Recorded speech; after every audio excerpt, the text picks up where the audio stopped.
Hello friends, welcome to another new video. তো college admission 2023 নিয়ে পরপর কিন্তু আপডেট আমি তোমাদের সঙ্গে শেয়ার করছি। এর আগে আমি তোমাদের সঙ্গে শেয়ার করেছি মেদিনীপুর কলেজ বা Medinipur autonomous college, saint Xavier's college, এর পাশাপাশি শেয়ার করেছি সেন্ট জেভিয়ার্স ইউনিভার্সিটি, তার পাশাপাশি আমি শেয়ার করেছি স্কটিশ চার্চ কলেজ অর্থাৎ ক্যালকাটা ইউনিভার্সিটির অন্তর্গত। ক্যালকাটা ইউনিভার্সিটির অন্তর্গত টপ 5 কলেজের মধ্যে কিন্তু সেন্ট জেভিয়ার্স কলেজ থেকে শুরু করে Scottish church college, Loreto college রয়েছে। তো আমি নিয়ে চলে এলাম তোমাদের জন্য আরও একটি ক্যালকাটা ইউনিভার্সিটি অধ্যুষিত যে কলেজ রয়েছে সেই কলেজের আপডেট। আমি অলরেডি তোমাদের বলেছি ক্রিশ্চিয়ান মাইনরিটি কলেজ, তারপরে ইসলামিক মাইনরিটি যে কলেজগুলো রয়েছে, এছাড়াও অটোনোমাস কলেজগুলো আলাদা আলাদাভাবে ভর্তি করাবে, অর্থাৎ প্রত্যেকটা কলেজের ওয়েবসাইটে গিয়ে তোমাদের আলাদা আলাদাভাবে ফর্ম ফিল আপ করতে হবে। আর রাজ্যের অন্যান্য যে বিশ্ববিদ্যালয়ের অন্তর্গত কলেজগুলো রয়েছে, তবে হ্যাঁ, যাদবপুর ইউনিভার্সিটি, রবীন্দ্রভারতী ইউনিভার্সিটিও কিন্তু আলাদা আলাদা পোর্টালে নিজের ওয়েবসাইটে ফর্ম ফিল আপ করিয়ে ভর্তি প্রক্রিয়া কমপ্লিট করাবে। কিন্তু Bardhaman University, West Bengal State University, Kalyan University, Vidyasagar University, North Bengal University, Sidho-Kanho বিশ্ব ইউনিভার্সিটি, রায়গঞ্জ ইউনিভার্সিটি থেকে শুরু করে ক্যালকাটা ইউনিভার্সিটি থেকে শুরু করে ওদিকে আমরা যদি দেখি তাহলে আমরা দেখতে পাবো কোচবিহার পঞ্চানন বর্মা ইউনিভার্সিটি, তারপরে কল্যাণ ইউনিভার্সিটি, এই প্রত্যেকটি ইউনিভার্সিটিতে কিন্তু স্টেপ বাই স্টেপ প্রত্যেকটা এর আন্ডারে যে কলেজগুলো রয়েছে সেগুলো কি হবে, সেন্ট্রালাইজ প্রসেস হবে নাকি আলাদা আলাদাভাবে সেখানেও ফর্ম ফিল আপ হবে, সেই নিয়ে এখন উচ্চশিক্ষা দপ্তরের কোনো তথ্য নেই। কনফার্মেশন আসা বাকি রয়েছে, সেটা আসলে অবশ্যই তোমাদের সামনে নিয়ে চলে আসবো। এখন আমি তোমাদের অটোনোমাস কলেজগুলো, যেখানে টপ লেভেলের কলেজগুলো রয়েছে সেইগুলো নিয়ে ডিসকাস করছি। তো সেখানে তোমরা অবশ্যই ফর্মটা ফিল আপ করো। তো চলো নিয়ে চলে এলাম আরও একটা ক্যালকাটা ইউনিভার্সিটির অন্তর্গত কলেজের আপডেট। যারা নতুন আছো এই চ্যানেলে, অবশ্যই চ্যানেলটিকে সাবস্ক্রাইব করে পাশে বেল আইকনটি ক্লিক করে দাও, যাতে সমস্ত তথ্যগুলো তোমরা টাইম টু টাইম এখান থেকে পেয়ে যাও। ডিটেল ডিসকাশন করবো সাবজেক্ট কম্বিনেশন থেকে শুরু করে, ডিটেল ডিসকাশন করবো এর কোর্স ফিস, কিভাবে আবেদন করতে হবে, কি কি ডকুমেন্টস লাগবে, কোন কোন সাবজেক্টের জন্য কি কি যোগ্যতা লাগবে, কত নাম্বার পেলে অনার্স পাওয়া যেতে পারে, কত নাম্বার পেলে পাশে ভর্তি হওয়া যেতে পারে, সম্পূর্ণ ডিটেলটা। তো চলো অন স্ক্রিন তোমাদেরকে দেখিয়ে দিই। আমরা চলে এলাম লরেটো কলেজ, যেটা 1912 সালে ক্যালকাটা ইউনিভার্সিটির অন্তর্গত একটি কলেজ রয়েছে, অ্যাফিলিয়েটেড টু ক্যালকাটা ইউনিভার্সিটি। এটা যেহেতু একটা ক্যাথলিক কলেজ অর্থাৎ ক্রিশ্চিয়ান মাইনরিটি অধ্যুষিত কলেজ, এই কলেজের কিন্তু ফর্ম ফিল আপ তোমাদের এই কলেজের ওয়েবসাইটে এসেই করতে হবে, যাতে করে তোমাদের প্রবলেম না হয়। কেননা অন্যান্য যে কলেজগুলো থাকবে বিভিন্ন ইউনিভার্সিটির আন্ডারে, সেগুলো কিন্তু বা ক্যালকাটা ইউনিভার্সিটির আন্ডারে বাদবাকি অ্যাফিলিয়েটেড কলেজগুলোতে সেন্ট্রালাইজ প্রসেস হবে কিনা সেটা তোমাদের পরে বলবো। ন্যাক অধ্যুষিত, ন্যাকের আন্ডারে 5 স্টার গ্রেডের একটি কলেজ হচ্ছে Loreto college, like Scottish church কলেজের মতো এবং অন্যান্য যে কলেজগুলো রয়েছে সেই কলেজের মতো। তো এখানে 23-24 সেশনে ভর্তি প্রক্রিয়া শুরু হয়ে গেছে। প্রথমে আমরা দেখে নেব 23-24 সেশনের ভর্তি যে ইনফরমেশন শিট রয়েছে সেই ইনফরমেশন শিটটা।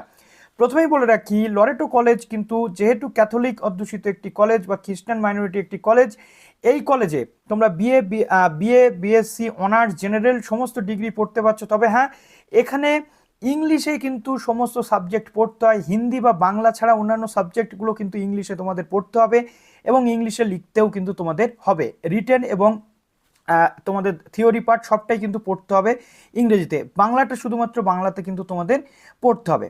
এবং এই কলেজে যে মেরিট ইন্ডেক্স থেকে শুরু করে অর্থাৎ মেরিট ক্যালকুলেশনটা একটু অন্যরকম হবে, আমি ইন ডিটেল তোমাদের বলবো। প্রথমত যোগ্যতার যে পার্ট সেটা আগে বলে দিই, সিট কত রয়েছে, ইচ অ্যান্ড এভরিথিং সবটাই তোমাদের বলতে চলেছি। প্রথমত ইংলিশ অনার্স নিতে গেলে মিনিমাম এখানে 60% এগ্রিগেট, অর্থাৎ ওভারঅল ধরো তুমি 60% পেয়েছো এগ্রিগেট, ইংলিশে তোমাদের মিনিমাম 75% পেতে হবে, তবে তুমি এখানে আবেদনযোগ্য। জিওগ্রাফির ক্ষেত্রে দেখো, এগ্রিগেটে তোমাদের 60% এবং জিওগ্রাফি অথবা রিলেটেড সাবজেক্টে মিনিমাম 75% পেতে হবে। রিলেটেড সাবজেক্ট কি? রিলেটেড সাবজেক্ট বলতে বোঝায় তুমি কোনো একটা সাবজেক্ট নিয়ে ধরো পড়েছো বা সেই সাবজেক্ট তুমি নিয়ে পড়োনি, কিন্তু তার আশেপাশে তার সাথে সম্পর্কিত বিভিন্ন সাবজেক্ট থাকে। যেমন আর্টসের ক্যান্ডিডেটদের ক্ষেত্রে যারা বিএ পড়তে চায়, অনেক ক্ষেত্রে সায়েন্স নিয়ে যারা পড়ে, জিওগ্রাফি থাকে, ম্যাথ বা ইকোনমিক্স থাকলে তাহলে বিএসসি হয়ে যায়। আর আর্টসেও কিন্তু এখানে বিএ অনার্স ইন জিওগ্রাফি হয়। তো হিউম্যানিটিজ স্টুডেন্টস যারা এইচএসে আর্টস নিয়ে পড়েছো জিওগ্রাফি, তাদের ক্ষেত্রে 75% জিওগ্রাফিতে লাগবে। এবং পিওর সায়েন্সের স্টুডেন্টস যারা রয়েছে তাদের related subject mathematics, physics, chemistry অথবা বায়োলজি থাকলেও কিন্তু তোমরা জিওগ্রাফিতে আবেদন করতে পারবে, জিওগ্রাফি অনার্সের জন্য আবেদন করতে পারবে। পলিটিক্যাল সায়েন্স যারা রয়েছে এগ্রিগেটে মিনিমাম 60% তোমাদের পেতে হবে, পলিটিক্যাল সায়েন্স অথবা রিলেটেড সাবজেক্টে মিনিমাম 60 পেতে হবে।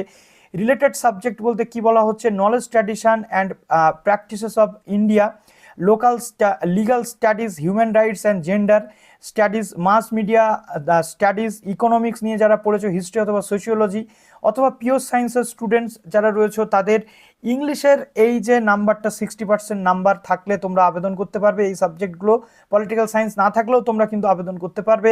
এগ্রিগেটের 60%, পলিটিক্যাল সায়েন্স যদি থাকে তাহলে 60, অথবা এই সাবজেক্টগুলোর মধ্যে 60% থাকলে তোমরা আবেদনযোগ্য। নেক্সট রয়েছে হিস্ট্রি। হিস্ট্রিতে তোমাদের অনার্স নিতে গেলে মিনিমাম তোমাদের 60% এগ্রিগেটে পেতে হবে, হিস্ট্রি অথবা রিলেটেড সাবজেক্টে মিনিমাম 60 পেতে হবে। এবার দেখো আর্টসের ক্যান্ডিডেটদের ক্ষেত্রে ইংলিশ, পলিটিক্যাল সায়েন্স অথবা সোশিওলজিতে 60% থাকলে তোমরা আবেদন করতে পারছো, এবং হিস্ট্রি যদি থাকে তাহলে তো আবেদন করতে পারছোই। কমার্স অথবা পিওর সায়েন্সের স্টুডেন্টসদের ক্ষেত্রে এই যে হিস্ট্রিটা যদি নাও থাকে 60% ইংলিশে পেলে তোমরা আবেদনযোগ্য। ইকোনমিক্সের ক্ষেত্রে বিএসসি দেখো এগ্রিগেটে তোমাদের 60 পেতে হবে, এবং ম্যাথমেটিক্সের 60% মিনিমাম পেতে হবে। পিওর ম্যাথমেটিক্স ফর সায়েন্স এবং হিউম্যানিটিসের স্টুডেন্টসদের জন্য, কমার্সের স্টুডেন্টসদের জন্য এই সাবজেক্টগুলো থাকলে তোমরা আবেদন করতে পারবে।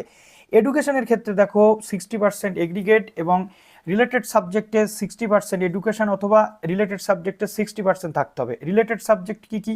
Psychology, philosophy, mathematics, sociology, economics, history, political science, statistics, physics, chemistry অথবা বায়োলজিতে তোমাদের 60 থাকলে এবং তার সাথে সাথে এগ্রিগেটে 60 থাকলে তুমি আবেদনযোগ্য।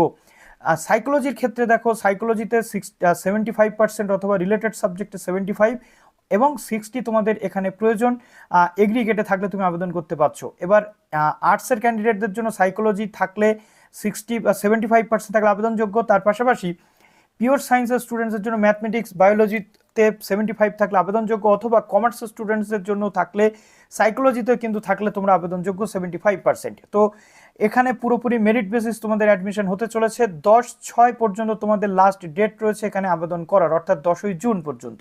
ওকে, তো এইভাবে পুরো প্রসেস যেটা তোমাদের হতে চলেছে। এবার তোমাদের যে কোর্সেস ডিটেল, হ্যাঁ তবে বলে রাখি 300 টাকা কিন্তু তোমাদের অ্যাপ্লিকেশনের ফিজ লাগবে, অর্থাৎ অ্যাপ্লিকেশন চার্জ তোমাদের 300 টাকা এখানে দিতে হবে। এবার কোর্সেস কী কী রয়েছে সেটা একটু তোমাদের আমি বলে দিই।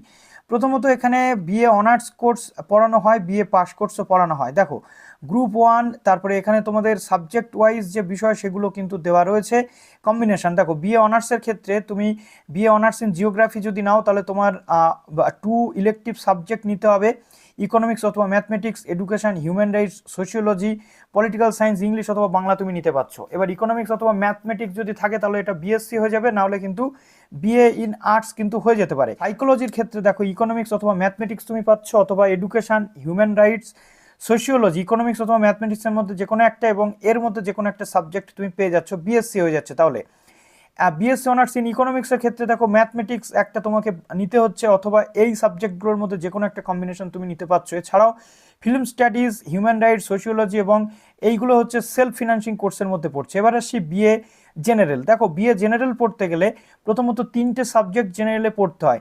একটা হচ্ছে CC1, CC2 এবং অন্যটা হচ্ছে তোমাদের জেনেরিক ইলেকটিভ সাবজেক্ট। তো এখানে CC1-এ তুমি education, history, political science, English যে কোনো সাবজেক্ট নিতে পারছো CC1 এবং CC2-তে। আবার এখানে তুমি তোমার ইলেকটিভ সাবজেক্ট যেটা জেনেরিক ইলেকটিভ সেটা এই সাবজেক্টগুলোর মধ্যে নিতে পারছো। অনেকে জার্নালিজম, মাস কমিউনিকেশনের সাথে সাথে কিন্তু ইংলিশটাও নেয়, কেননা ইংলিশের সাথে জার্নালিজম, মাস কমিউনিকেশনের একটা ওতপ্রোত সম্পর্ক রয়েছে। সাংবাদিকতা পড়তে গেলে বস তোমাকে ইংলিশ জানতেই হবে। ওকে, তো এইভাবে পুরো প্রসেস তোমাদের কিন্তু হতে চলেছে। নেক্সট এবার আমি চলে যাচ্ছি তোমাদের ইম্পর্ট্যান্ট ডেটগুলো কী কী রয়েছে সেগুলো দেখানোর জন্য। 24 তারিখ থেকে শুরু হয়েছে ফর্ম ফিল আপ, 10 তারিখে ফর্মের লাস্ট ডেট হচ্ছে 10ই জুন। তার মধ্যে তোমাদের ফর্ম ফিল আপটা করে নিতে হবে, রাত 8টা পর্যন্ত চলবে, 300 টাকা তোমাদের ফিজ লাগবে। এরপর 21 তারিখের মধ্যে তোমাদের মেরিট লিস্ট কিন্তু এই সাবজেক্টগুলো চলে আসবে, তার মধ্যে তোমাদের করে নিতে হবে নো ইওর কলেজ। তারপরে 22 থেকে 30/6-এর মধ্যে তোমাদের পুরো যে পেমেন্ট থেকে শুরু করে ইচ অ্যান্ড এভরিথিং কিন্তু সেগুলো তোমাদের হবে।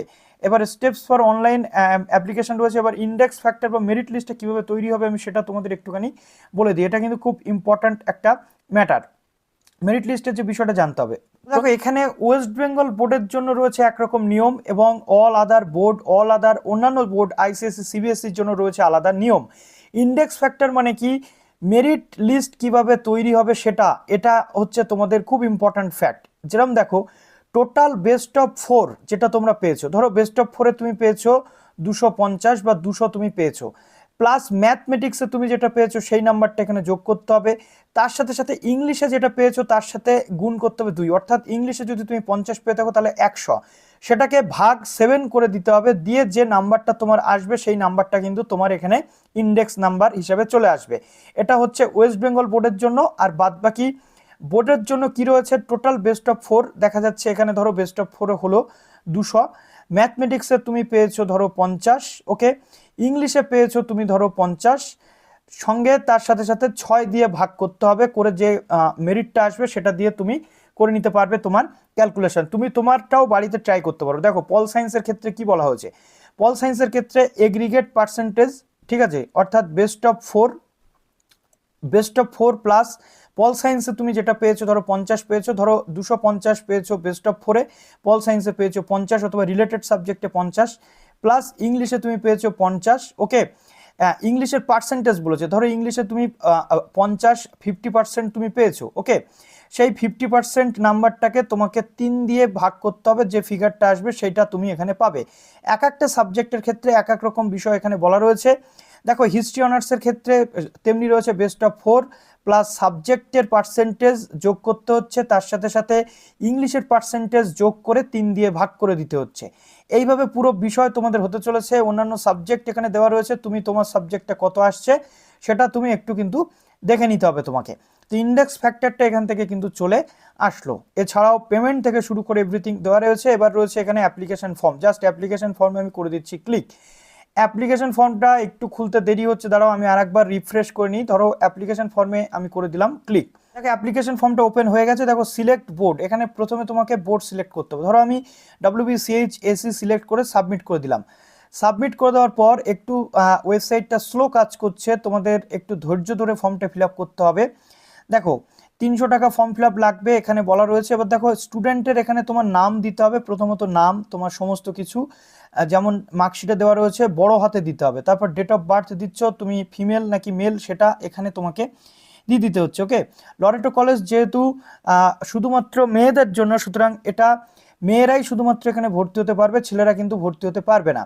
এবার আসছে এখানে তোমার ফটোগ্রাফ তুমি দিয়ে দিচ্ছ, ঠিক আছে, তোমার সিগনেচার তুমি দিয়ে দিচ্ছ রেজিস্ট্রেশন সার্টিফিকেট অনুযায়ী, তারপরে তোমার সিগনেচার দিয়ে দিচ্ছ, তোমার পার্মানেন্ট অ্যাড্রেস তুমি দিয়ে দিচ্ছ, প্রেজেন্ট অ্যাড্রেস দিয়ে দিচ্ছ। এবার দেখো এখানে কমিউনিটি, অ্যাংলো ইন্ডিয়ান অর্থাৎ খ্রিস্টিয়ান কমিউনিটি তুমি, নাকি অ্যাংলো ইন্ডিয়ান কমিউনিটি, নাকি আদার। যেহেতু এটা ক্রিশ্চিয়ান কলেজ সেহেতু এখানে রিলিজিয়ানে তোমাকে আদার করে এখান থেকে হিন্দু বা কি তোমার রিলিজিয়ান সেটা তোমাকে দিতে হবে, কাস্ট কি আছে সেটা তোমাকে এখান থেকে দিতে হবে, ব্লাড গ্রুপ থেকে শুরু করে লোকাল রেসিডেন্স যেটা সেটা তোমাকে রুরাল আরবান নাকি সেমি আরবান, শহর গ্রাম নাকি সেমি শহর সেটা তোমাকে দিতে হবে, স্পেশালি ওয়েদার বিলো এখানে তোমাকে APL নাকি BPL সেটা তুমি দিয়ে দিচ্ছ, অ্যানুয়াল ইনকাম এখানে তোমাকে কিন্তু দিতে হবে, ঠিক আছে।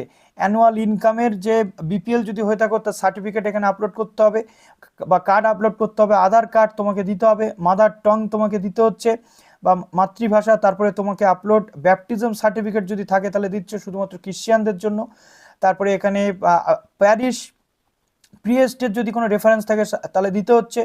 এছাড়াও এখানে স্ক্যান কপি যেটা কাস্ট সার্টিফিকেট যদি থাকে তাহলে দিতে হচ্ছে, ডিসেবিলিটি সার্টিফিকেট যদি থাকে দিতে হচ্ছে, ওয়েস্ট বেঙ্গলের ক্যান্ডিডেট নাকি কোথাকার ক্যান্ডিডেট সেটা তোমাকে দিতে হবে, ঠিক আছে। ওয়েস্ট বেঙ্গল যদি না হয়ে থাকো তাহলে তুমি দিচ্ছ না। ফাদার্স ডিটেল তোমাকে দিতে হচ্ছে, বাবা কি করেন, মায়ের ডিটেল, মা চাকরি করেন কিনা, লোকাল গার্জিয়ান যদি কেউ থাকে তাহলে দিতে হবে, না হলে বাবা মায়ের যে ব্যাপার সেটা তোমাকে দিতে হচ্ছে। এখান থেকে তোমাকে লাস্ট যে স্কুল যেখানে তুমি পড়েছো সেটা দিতে হচ্ছে, এবং লরেটো স্কুল থেকে যদি পড়ে থাকো সেটা দিচ্ছ, যদি না পড়ে থাকো তাহলে নো করে দিচ্ছ।